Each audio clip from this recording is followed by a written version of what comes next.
दोस्तों आज है तारीख 2 मार्च और आज आपको यहाँ पे कुछ अजूबा दिखाने की कोशिश करेंगे। देखिए ये 1, 2, 3, 4 और 5 इन सब पे आप भाव देखिएगा। 5 दिन पहले इसका भाव देखिएगा ₹38 5 दिन मतलब जो है 24 फरवरी और उसके बाद देखिएगा भाव ₹44 उसके बाद भाव देखिएगा तीसरे दिन भाव देखिएगा ₹53 उसके बाद भाव देखिएगा कितना? चलिए थोड़ा-सा इधर हटा देते हैं। ₹55 और उसके बाद भाव देखिएगा यहाँ पे जो हाई बनाया था 70 रुपीज़ लगभग-लगभग यानी कि 5 दिन में पैसा लगभग-लगभग मैं तो ये कहूँगा 2 गुना। हालाँकि 2 गुना नहीं है लेकिन लगभग-लगभग 5 दिन में इस पीएसयू स्टॉक्स ने आपका पैसा 2 गुना कर दिया गया है। कर दिया गया है सॉरी या कर हो गया है।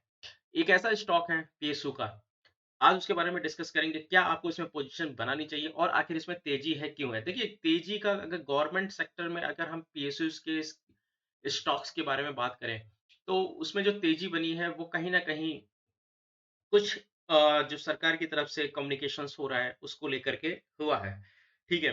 क्योंकि आत्मनिर्भर भारत की बात हो गई है या फिर कुछ और भी बात हो रही है, यूरिया और ये एक्चुअली मैं आपको बता देता हूँ, ये केमिकल सेक्टर की काफ़ी बड़ी कंपनी है पीएसयू है, मतलब गवर्नमेंट का पीएसयू, पीएसयू का छोटा और स्टॉक काफ़ी छोटा है, लेकिन उसके बाद में इसमें तेज़ी ज़बरदस्त बनी और आपको ये बताते हैं वन डे का चार्ट है, यानी कि 1 दिन का यानी एक कैंडल आपको 1 दिन की दिख रही होगी।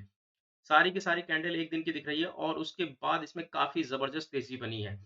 तो ये तेज़ी देख कर के आप चौंक रहे होंगे, लेकिन क्या देखिए आप तो देखिए पोज़ीशन बनाना थोड़ा-सा मुश्किल लगता है क्योंकि यहाँ पे आपको हो सकता है प्राइस आपके हाथ से निकल गया हो।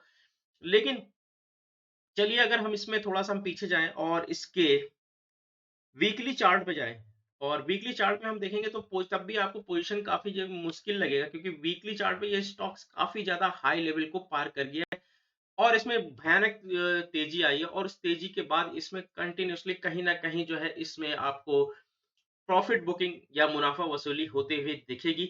तो जब मुनाफ़ा वसूली होते हुए दिखे तब आप इसमें पोज़ीशन बनाने के लिए सोच सकते हैं। लेकिन उससे पहले हम आपको ये बता देते हैं कि हम यहाँ पे ना तो आपको कोई पोज़ीशन बनाने के लिए बताते हैं या ना हमारा चैनल आपको कोई स्टॉक की रिकमेंड करता है।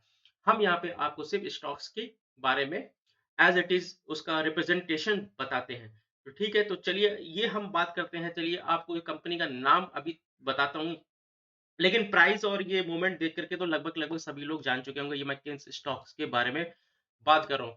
देखिए, अगर आप गवर्नमेंट सेक्टर में यूरिया और फर्टिलाइज़र बनाने वाली किसी कंपनी के बारे में बात करेंगे, तो आपको एक कंपनी का नाम तो सबसे पहले ही आता होगा, नेशनल फर्टिलाइज़र लिमिटेड, एनएफएल, ठीक है? एनएफएल जी हाँ, मैं बात कर रहा हूँ एनएफएल और क्योंकि ये स्टॉक कुछ दिन पहले ये सिर्फ़ मात्र ₹40 के रेंज में ये घूम रहा था और काफ़ी लंबे समय तक यानी करीब-करीब 6 महीना लगभग 6 महीना तक ये स्टॉक करीब जो है ये ₹40 के आस-पास घूमता रहा। तो क्या आपको स्टॉक्स में देखिए उससे पहले देखिए चलिए हम कुछ कंपनी का यहाँ पे फंडामेंटल देख लेना थोड़ा-सा ज़रूरी होता है।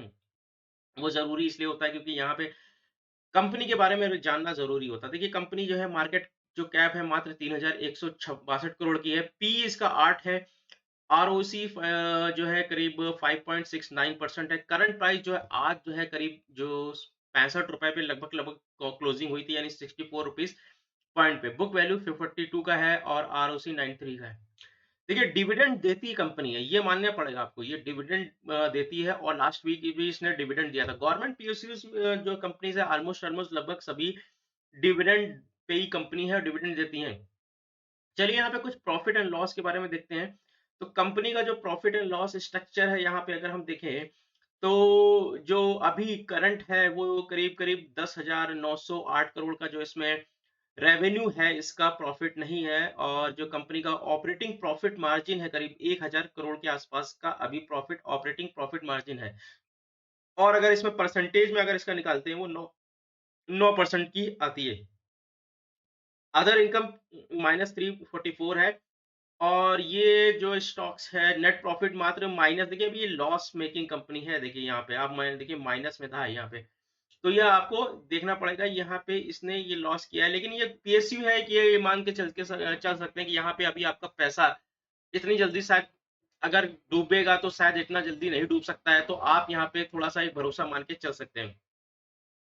शेयर कैपिटल के बारे में बात करें तो रिजर्व जो है यहाँ पे 2020 का 419 करोड़ है, बोरोइंग कंपनी के पास काफी है और लाइबिलिटीज भी कंपनी के पास बहुत ज्यादा है, 12,581 करोड़ की लाइबिलिटीज है। तो देखते हैं इसके पीयर्स ग्रुप की जो, चलिए उससे पहले हम इन्वेस्टर्स देखते हैं। इन्वेस्टर तो आपको गवर्नमेंट ऑफ इंडिया ही मिलेगा यहाँ पे, जो कि प्रमोटर्स देखिए 77% जो शायद मुझे लगता है गवर्नमेंट ऑफ इंडिया, क्योंकि गवर्नमेंट की कंपनी है। और एफआईआई मान नाम मात्र है, पब्लिक के पास 23% स्टेक्स होल्डिंग है। देखते हैं इसके पीयर ग्रुप की कंपनी है वो हमें देखना बहुत जरूरी है, यानी कि इसके कॉम्पिटिटर जो है, देखिए कॉम्पिटिटर जो है इसका एक कोरमंडल इंटरनेशनल कंपनी है, चंबल फर्टिलाइजर है जिसका पी 7.92 है, और एफएसीटी फैक्ट है, जीएनएफसी कंपनी है जिसका है 8 है, और आरसीएफ है 11 है इसका, और ये जीएसएफसी है जिसका जो है पीई है करीब 10 या जिसका 11 मान के चल सकते हैं, और जो एनएफएल है जिसके बारे में बात कर रहे हैं इसका पीई 8 है। तो लगभग लगभग अभी इसमें थोड़ी सी गुंजाइश दिखती है ऊपर जाने के लिए। तो यहाँ पे अभी अगर आप पोजीशन बनाए तो हो सकता है, चलिए हम पोजीशन के लिए यहाँ पे हम टारगेट और बाकी चीजें यहाँ पर गौर करेंगे, तो उसके लिए आपको मंथली चार्ट पे आपको आना पड़ेगा। देखेंगे ये स्टॉक पिछले सालों में या पिछले इतिहास में इसने क्या क्या कारनामे किए थे। तो देखते हैं यहाँ पे किस तरह से इसने शॉट वगैरह मारे थे यहाँ पे। तो यहाँ पे अगर देखते हैं तो ये 2017 की बात है, 2017 में ये स्टॉक 82 रुपीज के आसपास था, और 2017 यानी कि जुलाई के आसपास, उसके बाद ये स्टॉक यहाँ पे 2018 में 74 रुपए के आसपास था। तो लगभग लगभग ये उसी लेवल को आ रहा है, और लगभग लगभग आ भी चुका है, आ नहीं रहा है। और पीछे जाए जरा थोड़ा सा, इसको छोड़, इसको थोड़ा सा और बड़ा करने की कोशिश करेंगे। और देखिए मैं एक महीने का चार्ट है, और देखिए यहाँ पे अगर हम आते हैं 2010 की बात करें तो ये 125 रुपए का स्टॉक था, और उससे पहले अगर जाए तो 2006 में ये कंपनी लिस्ट हुई थी, तब यहाँ पे इस कंपनी का प्राइस जो है करीब 25 रुपए के आसपास हुआ करता था। यानी इसका जो ऑल टाइम हाई है वो 124 रुपए, लेकिन ये कंपनी ने जब हाई बनाया था वहां पे लेकिन सस्टेन नहीं किया था, 150 रुपए का था वहां पे। तो ये थी बात कंपनी की। तो चलिए यहाँ पे थोड़ा सा हम और पीछे आते हैं, और यहाँ पे हम देखते हैं यहाँ पे करीब 2018 के लेवल को हमें देखना पड़ेगा यहाँ पे, और 2017 और 18 के लेवल पे। तो यहाँ पे जो हमें एक लेवल दिखाई पड़ रहा है, और वो लेवल अगर ये है कि अगर आप यहाँ पे कुछ टारगेट की बात करते हैं तो हम यहाँ पे एक टारगेट ले लेते हैं, और टारगेट T1, तो हम यहाँ पे ये वाला टारगेट लेके चल सकते हैं, और यहाँ पे वो टारगेट हमें 75 रुपए के आसपास दिख रहा है, या 75 नहीं, हम इसको 73 टू 75 ही बोलेंगे, इसके ऊपर का भी टारगेट मुझे कुछ नहीं दिखता है। और टारगेट 2 की बात करें तो यहाँ पे वही 75 से 77 रुपए यहाँ पे आपको दिखता है। अगर हम स्टॉप लॉस की देखते हैं तो स्टॉप लॉस आपको यहाँ पे इस स्टॉक का यहाँ पे आपको इस लेवल पे दिखेगा, बहुत नीचे जाना पड़ेगा, लेकिन इतना नीचे भी मत जाइए आप ताकि जो है आपको पेंदा न मिले। तो मुझे लगता है कि आपको स्टॉप लॉस इस जगह पे लेना पड़ेगा, लेकिन स्टॉप लॉस लेने के लिए आपको थोड़ा सा वीकली चार्ट में आना पड़ेगा, और वीकली चार्ट लगा के हम देखते हैं तो स्टॉप लॉस आपको यहाँ पे नजर, लेकिन स्टॉप लॉस आपके लिए बहुत ज्यादा अब दूर हो गया है। स्टॉप लॉस आप मुश्किल हो गया आप एक्चुअली, ये स्टॉक इतनी तेजी से भागा है, मतलब बिना कंसोलिडेशन के और बिना आंधी तूफान के कह सकते हैं, पता नहीं रॉकेट में फ्यूल लग गया है क्या, तो वहां पे स्टॉप लॉस अब थोड़ा सा मुश्किल हो गया है। अब स्टॉप लॉस क्या है कि आपको अपने हाथ से ही लगाना पड़ेगा, और ये मान के चलना पड़ेगा स्टॉप लॉस कम से कम 10 पॉइंट का मान सकते हैं या 20 पॉइंट का मान सकते हैं।